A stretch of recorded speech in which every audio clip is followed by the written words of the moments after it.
Good evening students, welcome to the Vidyanir platform. आज हम आपके लिए एक one of the most important topics for all competitive exams लेकर आए हैं, that is government schemes. Government schemes हर दूसरे न्यूज़पेपर में हेडलाइंस होती हैं एंड हर एक कॉम्पिटिटिव एग्जाम्स इंश्योर करता है कि इन स्कीम्स का जो कवरेज है वो आपके एग्जाम्स में भी कवर हो पाए। तो सबसे पहले हम गवर्नमेंट स्कीम्स को पढ़ते हैं और गवर्नमेंट स्कीम्स जो हैं उनको हम दो अलग अलग पार्ट्स में डिवाइड करते हैं।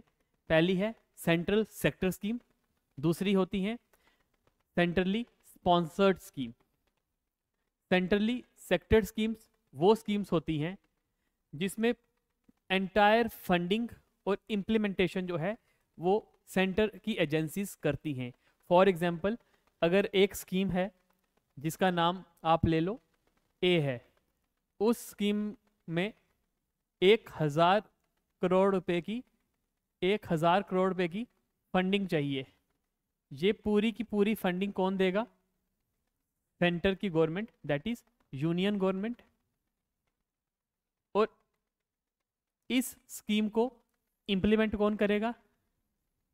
इम्प्लीमेंट भी सेंट्रल की एजेंसीज करेंगी। फॉर एग्जांपल, सेंट्रल एजेंसीज करेंगी। फॉर एग्जांपल, अगर कोई सड़क बनाने के लिए स्कीम है तो उसे national highway authority of India implement करेगी।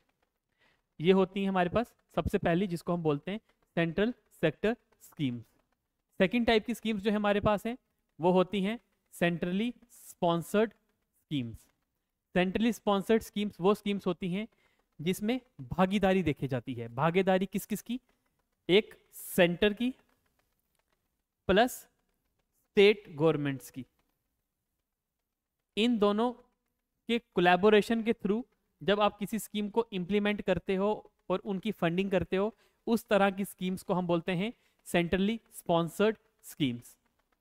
सेंट्रली स्पॉन्सर्ड स्कीम्स को हम दो अलग अलग पार्ट्स में डिवाइड करते हैं, जिसमें पार्ट ए है कोर स्कीम्स और पार्ट टू है core of the core schemes. अब कोर स्कीम्स वो होती हैं जिनमें हम कोर स्कीम्स वो स्कीम्स होती हैं जिसमें सेंटर और स्टेट फंडिंग में कंट्रीब्यूशन देता है। सेंटर और स्टेट जो है कंट्रीब्यूशन देता है। इसमें अगर फॉर एग्जांपल 100 रुपीज का खर्चा आ रहा है, उसमें 60% सेंटर देगा, मतलब 60 रुपीज सेंटर देगा और 40 रुपीज जो है वो स्टेट गवर्नमेंट देगी। क्या ये इंडिया की हर एक स्टेट पे अप्लाई होगा? नहीं, ये इंडिया की सिलेक्टिव स्टेट्स पे अप्लाई होता है। कुछ ही स्टेट्स पे ये फॉर्मूला या ये कॉम्बिनेशन 60:40 का फॉर्मूला अप्लाई होता है। दूसरा फॉर्मूला है 90 रुपीज सेंटर देगा और 10 रुपीज जो देगा वो स्टेट गवर्नमेंट्स देंगी। फॉर एग्जाम्पल, 60:40 जो है वो जनरल कैटेगरी की स्टेट्स देंगी और जो 90:10% का रेशियो है वो नॉर्थ ईस्टर्न स्टेट्स और हिमालयन स्टेट्स देंगी। नॉर्थ ईस्टर्न स्टेट्स का एग्जांपल हो गया Sikkim, Assam, Manipur, Nagaland, Mizoram, Tripura, Meghalaya. Plus 3 Himalayan states कौन सी होगी? Union territory of J&K plus Ladakh, Himachal Pradesh plus Uttarakhand. ये होता है कोर स्कीम्स जिसमें 60:40 और 90:10 का रेशियो देखा जाता है। सेकेंड टाइप इसमें होता है core of the core schemes. इसका मतलब ये इन कोर स्कीम्स का भी कोर पार्ट है। ये वो स्कीम्स होती हैं जिसके मेन एम में हम सोशल प्रोटेक्शन को देते हैं। फॉर एग्जांपल, अगर हमने किसी वीमेन की प्रोटेक्शन के लिए कोई स्कीम लाई है, या फिर फॉर एग्जांपल ट्राइबल्स की प्रोटेक्शन के लिए कोई स्कीम लाई है, वीमेन्स के लिए लाई है, या फिर ट्राइबल्स के लिए लाई है, या फिर ट्रांसजेंडर्स के लिए कोई स्कीम लाई है, जब हम सोशल प्रोटेक्शन मतलब जब हम उनको उनका स्टेटस अपलिफ्ट करने के लिए कोई स्कीम लाते हैं या फिर SC ST के लिए कोई स्कीम लाई है, उसको हम core of the core scheme कहते हैं। पर इसमें भी सेंटर और स्टेट एक फंड शेयरिंग फॉर्मूला को यूज करके फंडिंग और इम्प्लीमेंटेशन करते हैं। अब सबसे पहले हम स्कीम्स के अंदर पढ़ेंगे मिनिस्ट्री वाइज स्कीम्स को। सबसे पहले हम पढ़ने वाले हैं मिनिस्ट्री ऑफ एग्रीकल्चर और फार्मर वेलफेयर। ये one of the most important topics जो कोई भी कॉम्पिटिटिव एग्जाम्स आपको हमेशा पूछने के लिए रेडी रहेगा, वो है the ministry of agriculture farmer welfare की स्कीम्स के बारे में। सबसे पहले हम पढ़ने वाले हैं एग्रीकल्चर इंफ्रास्ट्रक्चर फंड। एज नाम ही इसका बता रहा है, ये वो फंड है जिससे हम एग्रीकल्चर सेक्टर में इंफ्रास्ट्रक्चर को क्रिएट करेंगे। इंफ्रास्ट्रक्चर हो गया जैसे कहीं पे हमने सपोज स्टोर हाउसेस बनाने हैं, स्टोरेज बनाना है, कोई आपने अगर एग्रीकल्चर के लिए फैक्ट्री बनानी है, कोई आपने इसमें प्रोसेसिंग सेंटर बनाना है। जब हम ऐसे इंफ्रास्ट्रक्चर्स को बनाते हैं तब हम इस फंड को यूज करने के लिए इस स्कीम को लाया गया था। ये स्कीम सबसे पहली बार इंडिया में 2020 में लाई गई।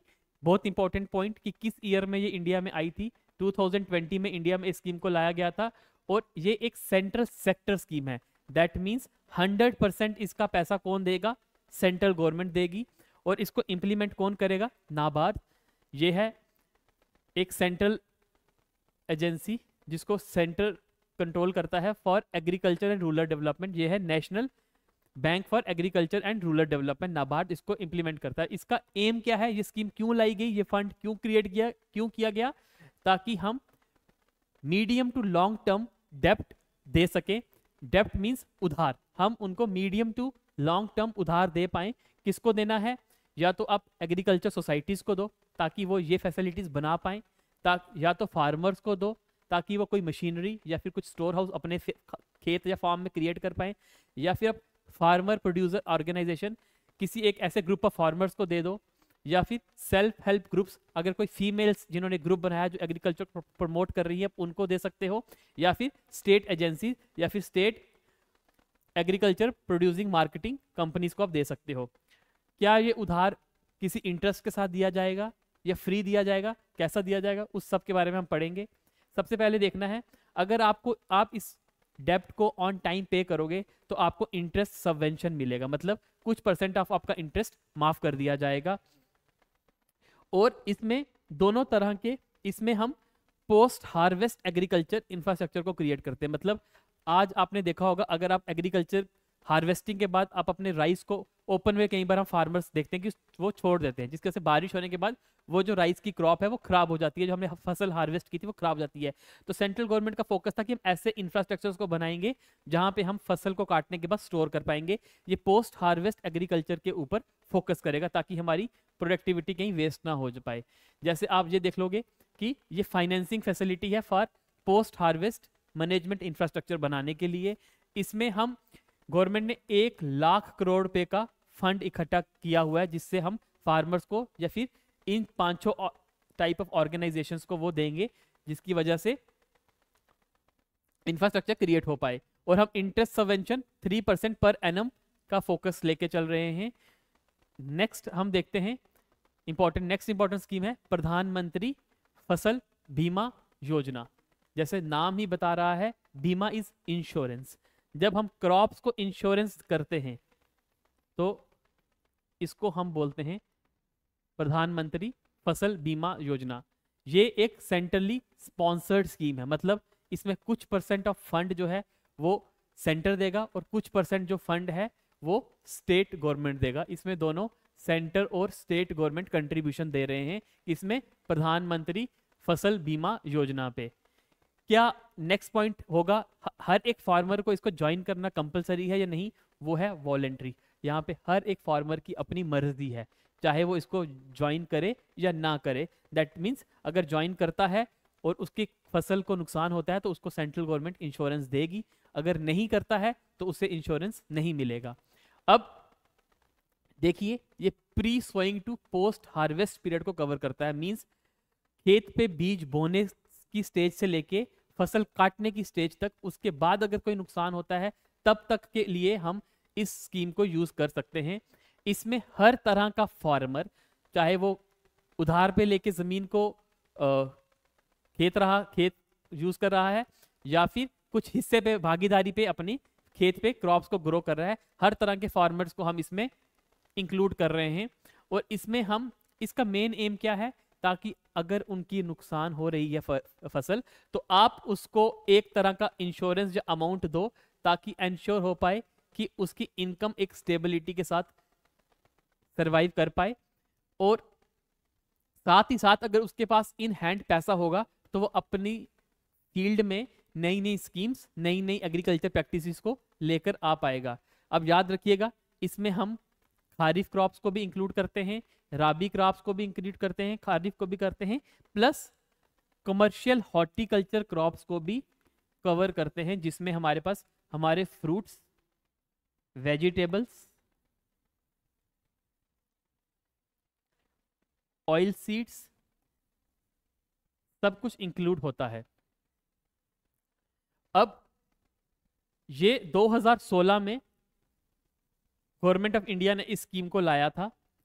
हम इसमें ये इंश्योर करते हैं कि अगर कोई भी नेचुरल क्लैमिटीज, जिसमें कि लैंडस्लाइड, हेल स्टॉर्म जिसको हम ओले बोलते हैं, फ्लड्स, सूखा पड़ जाना, या फिर कहीं पे पेस्ट इन्फेस्टेशन हो गया, जैसे अभी लास्ट ईयर ही हमने देखा था कि लोकस्ट अटैक इंडिया में बहुत हुआ था, अगर वो अटैक होके हमारी क्रॉप्स को डैमेज होता है, या फिर एक बार आपने फसल काट ली, उसके बाद कहीं साइक्लोन आ गया, कहीं पे फ्लडिंग आ गई, उसके बाद अगर कोई नुकसान होता है, तब भी हम इन तीनों स्टेजेस पे अपनी क्रॉप के इंश्योरेंस के लिए इस स्कीम को रेडी करके रखे हुए हैं। ये हो गई हमारी second scheme. Third agriculture important scheme जो है वो है प्रधानमंत्री किसान सम्मान निधि योजना, जिसे हम पीएम किसान भी कहते हैं। अगला फिर से इंपॉर्टेंट पॉइंट, ये एक सेंट्रली सेक्टर स्कीम है। दैट मीन्स इसका 100% फंडिंग कौन कर रहा है? 100% फंडिंग इसके लिए सेंट्रल गवर्नमेंट कर रही है। 100% फंडिंग बाय सेंटर आती है। इसका मेन एम क्या था? ये स्कीम हमने क्यों लाई? ताकि एग्रीकल्चर साइकिल के टाइम पे अगर फार्मर को कभी भी पैसे की जरूरत पड़ रही है तो सेंट्रल गवर्नमेंट ने कहा कि हम आपकी उस फाइनेंस की नीड्स को पूरा करने के लिए ऑलवेज रेडी हैं। इसमें हम ऑल लैंड होल्डिंग फार्मर्स, ऐसे फार्मर्स जिनके पास लैंड है और वो लैंड उनके नाम पे रजिस्टर्ड है, हम उन सारे फार्मर्स को इसमें इंक्लूड करते हैं। अब इसका ये एक ड्रॉबैक भी है, अगर कोई उधार पे लेके जमीन को ग्रो कर रहा है या कोई हिस्से पे जमीन लगा रहा है तो उसको इस स्कीम का फायदा नहीं मिलेगा। ये इसका एक ड्रॉबैक है। क्या हर एक लैंड होल्डिंग फार्मर को इस स्कीम का फायदा मिलेगा? ऐसा नहीं है। अगर कोई प्रोफेसर है और उसके पास लैंड है, उसको ये फायदा नहीं मिलेगा, क्योंकि उसके पास ऑलरेडी अच्छी खासी इनकम थ्रू ही सैलरी आ रही है। अगर कोई एमएलए है जिसके पास कॉन्स्टिट्यूशनल पोस्ट है, या कोई एमपी है जिसके पास खेत है, उसको भी नहीं मिलेगा। क्यों? क्योंकि उसके पास ऑलरेडी इनकम की सोर्सेज है। ऐसा पर्सन जिसने लास्ट ईयर टैक्स दिया है, टैक्स भी वही देता है जिसकी इनकम एक सर्टेन लेवल से ऊपर होती है, उसके पास भी इनकम का एक सोर्स है, उसको भी नहीं मिलेगा। प्रोफेशनल्स लाइक डॉक्टर्स, इंजीनियर्स, जिन जो ऑलरेडी टैक्स पे कर रहे हैं गवर्नमेंट को, वो सब इसके लिए eligible, not eligible for PM किसान स्कीम। एक इंपॉर्टेंट पॉइंट आपको पेपर में पूछा जा सकता है, कौन कौन इसके लिए एलिजिबल है या नहीं है। ये याद रखना। All institutional land holders, institutional land holders का एग्जांपल हो गया, जैसे लेस की कंपनी वाले अपने खेतों में लेस लगा रहे हैं, उनको भी इस स्कीम का फायदा नहीं मिलेगा, क्योंकि they already have a source of income in their disposal. अब इसमें हम 6,000 रुपया एक साल का 3 अलग अलग इंस्टॉलमेंट्स में 2-2 हज़ार करके किसान को, उसकी फैमिली को देंगे। किसको देंगे?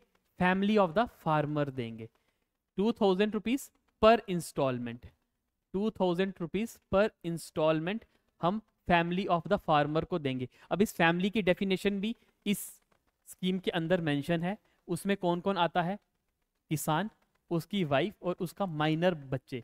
Minor means less than 18 years of age, जो लेस देन 18 ईयर्स हैं उन सबको इंक्लूड किया जाता है। इसमें ऑल चिल्ड्रन इसलिए नहीं है क्योंकि हम मानते हैं कि अबव 18 उसके बच्चे किसी ना किसी वर्किंग एस्टेब्लिशमेंट में जाकर काम करके इनकम ला रहे होंगे, इसलिए इसमें हस्बैंड, वाइफ और माइनर चिल्ड्रन को इंक्लूड किया गया है। ये भी देखिए, अगर कोई रिटायर्ड ऑफिसर है गवर्नमेंट का, या फिर ऐसा इंसान जिसको हर महीने 10,000 या उससे ज़्यादा की पेंशन मिल रही है, ऐसे लोगों को भी हम इस स्कीम में कवर नहीं करते हैं। ये देखिए, ये मैंने पहले बताया था, ये इसका ड्रॉबैक है। जिन फार्मर्स का नाम ज़मीन के रिकॉर्ड्स में नहीं है, मींस कोई अगर उधार पे ज़मीन लेके लगा रहा है, या फिर कुछ लोग भागीदारी, जिसको हम शेयर क्रॉपर्स कहते हैं, अगर उस तरह के फार्मर्स हैं, वो इस स्कीम का फ़ायदा नहीं ले पाएंगे। ये इसका एक ड्रॉबैक है। कुछ फॉरेस्ट ड्वेलर जो आदिवासी लोग हैं, नॉर्थ ईस्ट की स्टेट्स और झारखंड के लोग, उनके पास अलग प्रोविजंस हैं, कुछ अलग स्कीम्स है। जैसे उड़ीसा के पास कालिया स्कीम है, ये याद रखिएगा, कालिया स्कीम इसी की तरह उड़ीसा में है फार्मर्स के लिए। ऐसे ही हमारे पास एक स्कीम है जिसको हम ऋतु बंधु कहते हैं। ऋतु बंधु स्कीम कहाँ के लिए है? ये तेलंगाना में पीएम किसान की तरह यूज की जाती है। किस फार्मर को मिलेगा, किसको नहीं मिलेगा, ये आइडेंटिफाई कौन करेगा? ये स्टेट गवर्नमेंट करेगी। है ये एक सेंट्रली सेक्टर स्कीम है, पर आइडेंटिफिकेशन ऑफ बेनिफिशियरी, किसको फायदा मिलेगा, ये कौन करेगा? ये स्टेट गवर्नमेंट या फिर government of union territory. For example, अगर हमें अपनी यूनियन टेरिटरी जम्मू कश्मीर में किसी फार्मर को पीएम किसान के अंदर लाना है, उस किसान की पहचान कौन करेगा? हमारी लोकल यहाँ की एडमिनिस्ट्रेशन या लोकल गवर्नमेंट। पर उसको 100% फायदा जो 3 इंस्टॉलमेंट्स में 2,000 रुपीज ईच मिलेगा, वो कौन देगा? वो सेंट्रल गवर्नमेंट देगी। जिन भी फार्मर्स को हम आइडेंटिफाई करेंगे, उनको हम एक क्रेडिट कार्ड देंगे जिसका नाम होगा किसान क्रेडिट कार्ड। किसान क्रेडिट कार्ड एक तरह का क्रेडिट कार्ड है जो हम फार्मर को देंगे अगर उसे पीएम किसान स्कीम के अंदर हम ला रहे हैं। अब कल को क्वेश्चन आएगा, क्या हम पीएम किसान के अंदर सिर्फ एग्रीकल्चर को इंक्लूड कर रहे हैं? नहीं, उसमें हम फिश, एनिमल हस्बेंड्री, उन सब को भी इंटरेस्ट देंगे। इन सब एक्टिविटीज के लिए भी हम फार्मर्स को किसान क्रेडिट पीएम किसान के अंदर इंक्लूड करते हैं। नेक्स्ट इंपॉर्टेंट स्कीम जो है हमारे पास, वो है प्रधानमंत्री किसान मन धन योजना, जिसे हम PMKMY भी बोलते हैं, प्रधानमंत्री किसान मन धन योजना। अगेन इंपॉर्टेंट, एक सेंट्रली सेक्टर स्कीम है। इसका मेन एम क्या है? हम फाइनेंशियल सोशल सिक्योरिटी देंगे स्मॉल एंड मार्जिनल फार्मर्स को। अब हमारे एग्रीकल्चर सेंसस ने ये डिफाइन किया था कि वो फार्मर जिसकी लेस देन 2 हेक्टेयर जमीन होगी, जिसके नाम पे 2 हेक्टेयर जमीन, जिसके नाम पे लेस देन 2 हेक्टेयर जमीन होगी, उसको हम बोलेंगे स्मॉल एंड मार्जिनल फार्मर। और इस फार्मर का एज जो है 18 to 40 ईयर्स के बीच में अगर है, तो वो अपने आप को इस स्कीम के अंदर एनरोल करवा सकता है। वो इस स्कीम का बेनिफिट गवर्नमेंट के थ्रू ले सकता है। इस स्कीम में क्या होगा? कुछ परसेंटेज ऑफ पैसा जो है, कुछ परसेंटेज ऑफ प्रीमियम जो है ये फार्मर देगा, उसके इक्वल परसेंट का जो प्रीमियम है वो सेंट्रल गवर्नमेंट डालेगी। और आफ्टर 60 ईयर्स, जब वो फार्मर 60 ईयर्स को क्रॉस कर देगा, जब उसके पास कैपेसिटी नहीं होगी कि वो अपने खेतों में जाकर काम कर पाए, फिजिकली उसको सपोर्ट नहीं मिल रही होगी, तब गवर्नमेंट ने कहा हम तुम्हें ओल्ड एज पेंशन प्रोवाइड करेंगे इन दी फॉर्म ऑफ किसान मन धन योजना। ये 60 ईयर्स के बाद आपको मिलेगा, पर इस एज ब्रैकेट में आपको रेगुलरली इसमें पैसा डालना पड़ेगा। अब इस पैसे का ब्रैकेट आपको बताया जाएगा। उससे पहले फिर से वैसे ही इसमें भी इंस्टीट्यूशनल लैंड होल्डर्स को नहीं इंक्लूड किया जा रहा है। ऐसा MLA, MP, for example president of India, उनको भी हम इसमें इंक्लूड नहीं कर रहे हैं। Former legislature ministers at 3 tiers of governance. इसका मतलब अगर कोई पंचायत में किसी ने का इलेक्शन हुआ और वो व्यक्ति यहाँ जीत रहा है, फॉर एग्जाम्पल एक आपके पास पंच है या फिर सरपंच है, वो भी एक लेजिस्लेटिव ऑर्गेनाइजेशन का पार्ट है, तो हम उसको भी इसमें इंक्लूड नहीं करते। पंच सरपंच भी इसमें इंक्लूड नहीं हो रहे हैं। 3 टायर्स ऑफ गवर्नमेंट मतलब पंचायती राज के भी जो इलेक्टिव पर्सन्स होंगे वो भी इसमें इंक्लूड नहीं होते।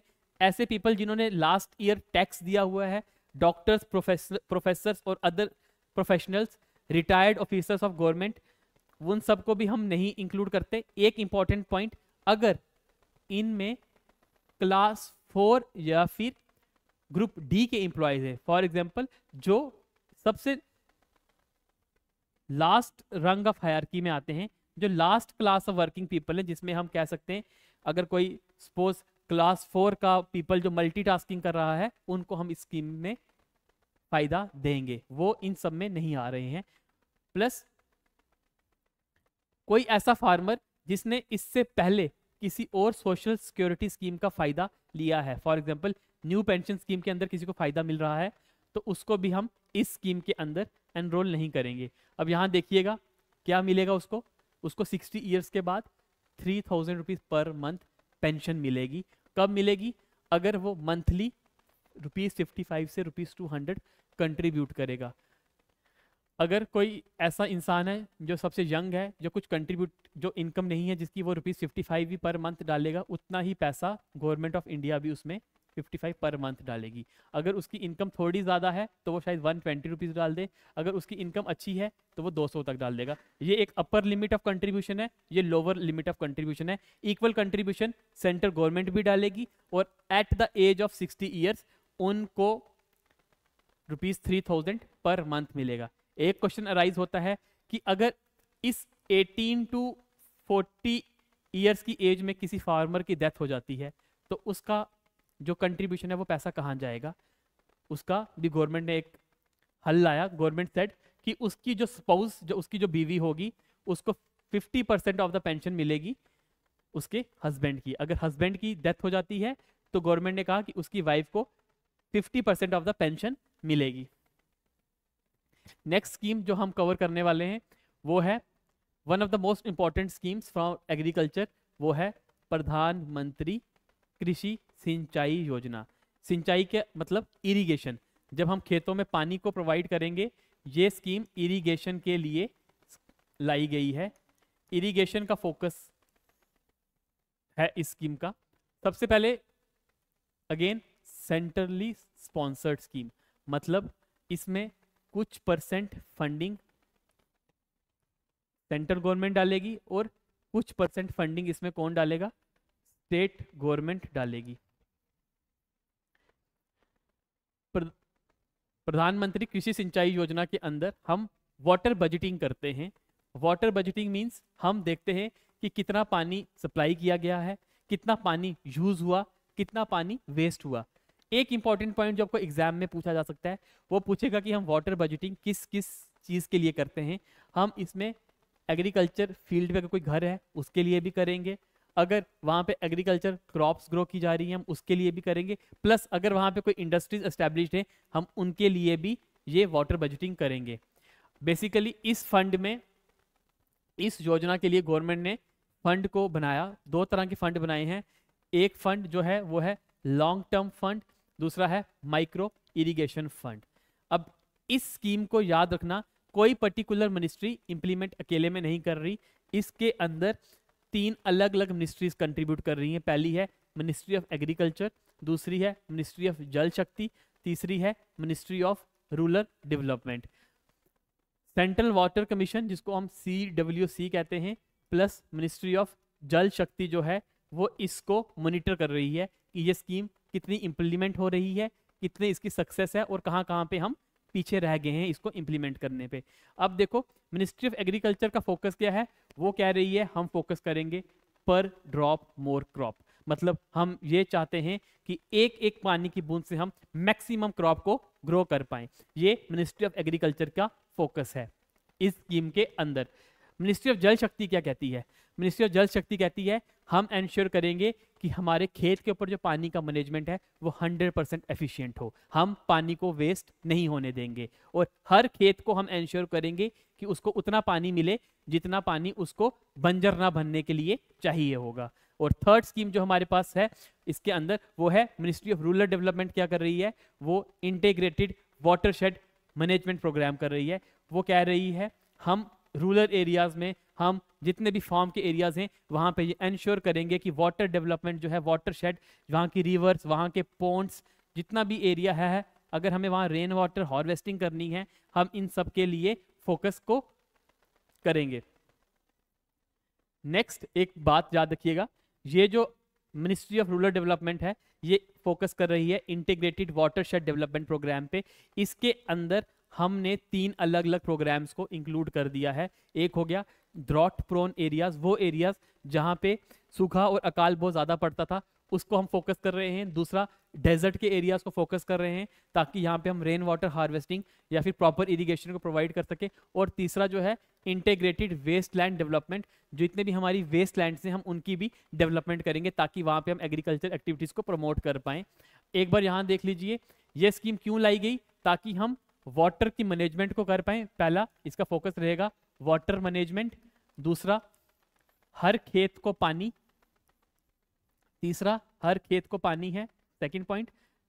थर्ड पॉइंट जो है वो है पर ड्रॉप मोर क्रॉप, एक एक पानी की बूंद से हम मैक्सिमम क्रॉप को ग्रो कर पाए। इन तीनों का क्या फोकस है, हमें अपने फार्मर्स को एम्पावर करना है। जैसे वहां टॉप पे लिखा है इस स्कीम का मेन फोकस है फार्मर्स की एम्पावरमेंट, और अगर हमारे फार्मर्स एम्पावर होंगे तो हमारा एग्रीकल्चर सेक्टर बूस्ट होगा।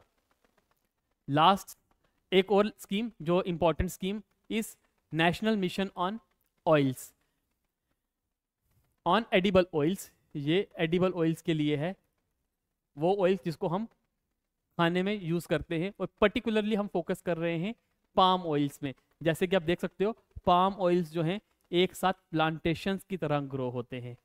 Since India one of the largest जो है ऑयल कंज्यूमिंग कंट्री है, हम काफ़ी ज़्यादा ऑयल इंडिया में बाहर से इंपोर्ट करते हैं, जिसकी वजह से हमारा फाइनेंस जो है बाहर की तरफ जाता है। गवर्नमेंट ऑफ इंडिया कह रही है नहीं, हमारे पास एग्रीकल्चरल लैंड बहुत ज़्यादा है, हम अपनी कंट्री में ही ऑयल पाम को ग्रो करेंगे ताकि हम बाहर से अपनी डिपेंडेंसी को कम कर पाएं।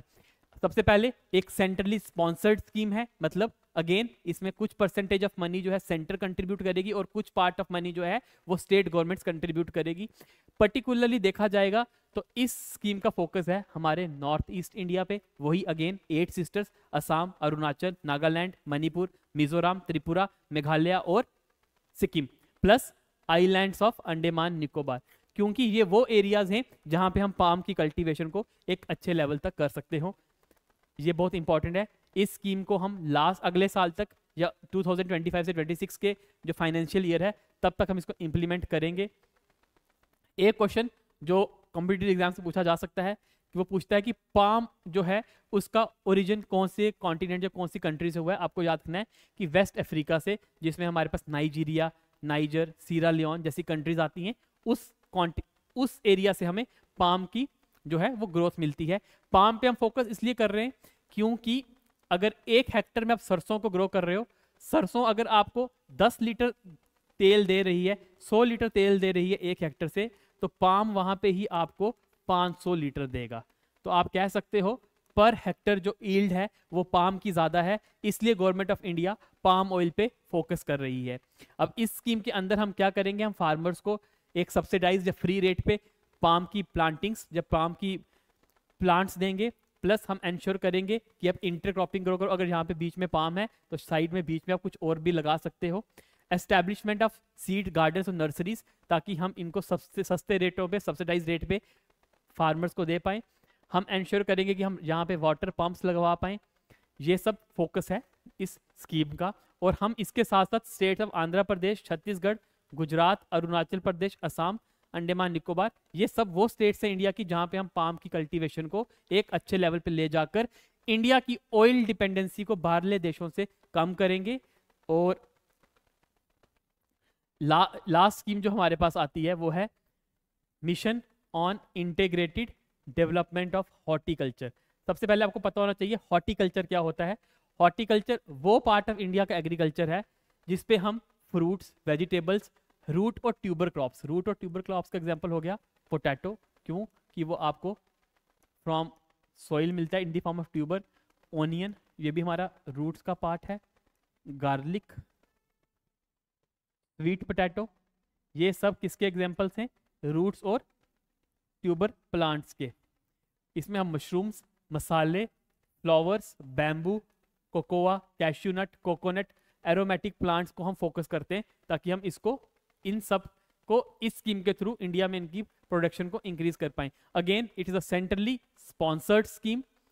इस स्कीम का फोकस है हम ओवरऑल होलिस्टिक डेवलपमेंट करें अपने हॉर्टिकल्चर सेक्टर की। इसमें इंडिया की सारी स्टेट से फोकस किया जाएगा, from Jammu Kashmir down to Tamil Nadu, from Gujarat in the west to Arunachal Pradesh in the east. हम इंडिया की हर एक स्टेट को इस स्कीम के अंदर फोकस कर रहे हैं। एक इंपॉर्टेंट पॉइंट जो आपको पता होना चाहिए कि सेंट्रल इंस्टीट्यूट ऑफ हॉर्टिकल्चर कहाँ पे है, वो है in the state of Nagaland. इस स्टेट के अंदर जो सेंट्रल इंस्टीट्यूट ऑफ हॉर्टिकल्चर है, इसका फोकस है कि हमारी जितनी भी 8 नॉर्थ ईस्टर्न स्टेट्स हैं, जिसको हम सिस्टर्स 7 सिस्टर्स भी कहते हैं, उन सब में हम हॉर्टिकल्चर को प्रमोट कर पाएं। इस स्कीम के अंदर गवर्नमेंट ऑफ इंडिया ने एक सब पार्ट को लॉन्च किया जिसका नाम है चमन। अगर आपको कुछ नहीं याद रहेगा तो याद रखना, चमन ऑलवेज फ्लावर से रिलेटेड होता है। चमन में कहते हैं फूल खिलते हैं, तो ये भी एक हॉर्टिकल्चर का ही पार्ट है। इसमें हम हॉर्टिकल्चर की असेसमेंट करेंगे और उसकी मैनेजमेंट करेंगे by the use of geo informatics, by the use of various satellites, by the use of various space based scientific inputs. अब इसमें हम क्या करेंगे, इसमें हम 7 मेजर हॉर्टिकल्चर क्रॉप्स पे फोकस कर रहे हैं, not in all districts of India but only in 12 states, जिसमें हम 185 डिस्ट्रिक्ट्स को इंक्लूड करेंगे। एक पायलट बेस पे, एक इनिशियल स्टेज पे हम इनकी यहाँ स्टडी करेंगे। इसमें किस किस को हम इंक्लूड करें, बनाना के ऊपर रिसर्च करेंगे हम, मैंगो के ऊपर, सिट्रस फ्रूट्स मतलब वो फ्रूट्स जो संतरा, किन्नू इन सब से रिलेटेड है, लेमन फ्रूट्स, बाकी पोटैटो, ओनियन, चिल्ली और टमाटो, इन सब के ऊपर हम इस चमन के अंदर रिसर्च करेंगे। अगेन देख लो, national mission on integrated development of horticulture पे हम ये सब फोकस कर रहे हैं। नर्सरीज को बनाएंगे फ्री में या फिर सब्सिडाइज रेट्स में, हम प्लांट्स को उनकी सैपलिंग्स दे देंगे, या फिर क्रिएशन ऑफ मार्केट लिंक्स करेंगे, ताकि अगर यहाँ पे इनकी ग्रोथ हो रही है, यहाँ पे आप फ्रूट्स को या फिर फ्लावर्स को कल्टीवेट कर रहे हो, अगर ये सपोज एक रूरल एरिया में हो रहा है, तो इनका सब मार्केट, फ्लावर्स का मार्केट कहाँ पे होगा, फ्लावर्स का मार्केट जो है वो अर्बन एरियाज में होगा। तो हम प्रॉपर लिंकेज बनाएंगे ताकि ये ऑन टाइम एक अर्बन एरिया में डिलीवर हो जाए। इस लिंकेज को भी हम इसी मिशन के अंदर एस्टैब्लिश करेंगे। प्लस हम इंश्योर करेंगे वाटर रिसोर्सेज को क्रिएट करना, और हम ये भी हमारा मेन फोकस ये रहेगा, फॉर एग्जांपल कश्मीर में सेब का एक बागान है जो कुछ सालों से अनप्रोडक्टिव है, जो प्रोडक्शन नहीं कर रहा या पुराना हो चुका है, अब उसकी प्रोडक्शन लेवल अच्छे नहीं है। इस मिशन के अंदर हम उस बागान को भी फोकस करेंगे ताकि वो फिर से प्रोडक्टिव हो और फार्मर की इनकम पे सप्लीमेंटेशन करे। और इसी के लिए इसी स्कीम के अंदर हम फार्मर्स को पॉली हाउसेज देंगे। पॉली हाउसेज वो हाउसेज होते हैं जिसमें हम एक कंट्रोल्ड एटमॉस्फेयर में फार्म में ग्रोथ को देखते हैं। पॉली हाउसेज, ग्रीन हाउसेज, इन सबको हम कंट्रीब्यूट करेंगे। लास्ट टॉपिक हमारा आज की स्कीम्स के अंदर है किसान क्रेडिट कार्ड। जैसे कि नाम बोल रहा है, ये क्रेडिट कार्ड है, ये फार्मर को इन हैंड रेडी इनकम देगा फॉर हिज और हर डिस्पोजल। उसको जैसे मर्जी यूज करना है इसको यूज करे, मार्क माई वर्ड्स, जैसे मर्जी चाहे यूज करे। आपको पेपर में लिखा होगा कि सिर्फ एग्रीकल्चर फर्टिलाइजर्स या फिर क्रॉप्स खरीदने के लिए नहीं, आप ये याद रखिए वो यहाँ पे इसको अपने घर के लिए भी यूज कर सकता है। अगर उसको कुछ घर के लिए खाना लाकर खाना है, वो उस रिक्वायरमेंट को पूरा करने के लिए भी इसको यूज करेगा। आगे अगर उसको अपने फार्म में कोई मशीन लानी है, आप इस क्रेडिट कार्ड को यूज करके उसके लिए भी यूज कर सकते हो। अब देखिए इस स्कीम को क्यों लाया गया था, ताकि आप फार्मर्स की फाइनेंशियल नीड्स को पूरा कर पाओ। और इसमें हम फार्मर अकेले चाहे तो अकेले जाके इसको खरीद सकता है, चाहे 5 या 7 फार्मर्स का एक ग्रुप मिलके भी एक क्रेडिट कार्ड को यूज कर सकता है। टीनेंट फार्मर्स, जो एक इंपॉर्टेंट पॉइंट, ऐसे फार्मर्स जो किराए पे ज़मीन लेके ग्रो करते हैं, वो भी इसको यूज़ कर सकते हैं। जो उसको पहले वाले स्कीम में फ़ायदा नहीं मिल रहा था, उसको यहाँ फ़ायदा मिल रहा है।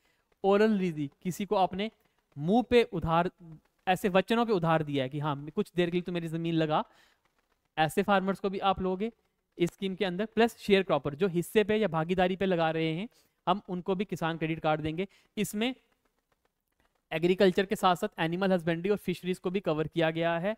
अब इसमें क्या होगा, इसमें अप टू ₹1.6 लाख उसको कोलेटरल फ्री लोन मिलता है। वो बिना कुछ दिखाए 1.6 लाख रुपीस का लोन इससे ले सकता है, पर ये इंटरेस्ट एबल होगा। कुछ देर के बाद उसको इंटरेस्ट देना पड़ेगा, और अगर वो टाइमली अपना इंटरेस्ट पे कर रहा है तो उसे 3% पर एनम इंटरेस्ट सबवेंशन भी मिलेगा। मींस अगर उसका इंटरेस्ट 100 रुपया बन रहा है और अगर वो टाइमली दे रहा है तो उसे उसमें 3 रुपये माफ किए जाएंगे। 3 रुपये उसको माफ किए जाएंगे। 3% ऑफ उसका टोटल इंटरेस्ट जो होगा सबवेंशन होगा। यहाँ पे ये पॉइंट मैंने पहले डिस्कस किया, जितने भी पीएम किसान स्कीम वाले जो होंगे उन सबको केसीसी मिलेगा। आज के लिए इतना था। आपके लिए मैं और स्कीम्स को लेकर आऊँगा। स्टे कनेक्टेड टू द विद्या नीर classes and enjoy the fruits of the knowledge that you get.